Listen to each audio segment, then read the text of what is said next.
Hi, it's Bobbi from the Vespasian Warner Public Library, and I'm here with another tale from the archive where we talk about items and documents from our local history collection.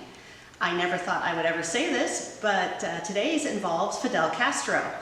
So poking through the archives, we have a lot of film negatives that we are trying to get processed, and we found these negatives that all featured men holding various kinds of weaponry, including guns and what looked like mortar shells and just all kinds of interesting things. So we did a little digging and found out what these are all from. In the 1950s and 60s, a man from Collinsville named Richard Lauchley was an arms dealer. He sold armaments to basically anyone. He sold them to Venezuelan insurgents. He sold them to the John Birch Society. He sold them to Fidel Castro's forces and then anti-Fidel Castro sources as well.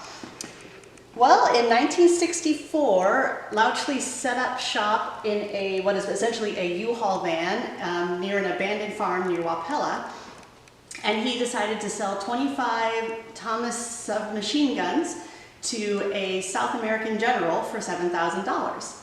That South American general was actually a United States Treasury agent, and once the deal was made, the U.S. Treasury was able to raid the farm. And as you can see in these pictures, they found a huge array of armaments in that U-Haul van and hidden in another vehicle.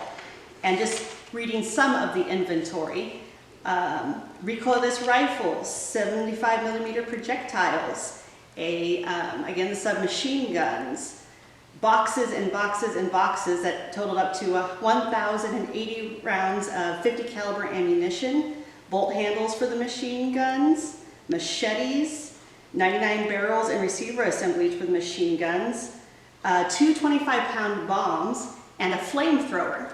And this is just a small portion of what they found at that farm in Wapella. And of course, Lauchley was arrested along with an accomplice. And if you're interested in this, the next few months we will have a podcast that will delve a little bit deeper into this story. But again, not something you expect to hear about in DeWitt County. And the Treasury agents said at that time it was the largest arms bust in the United States outside the state of Florida. So thank you for joining me for this tale from the archive, and I hope to see you soon.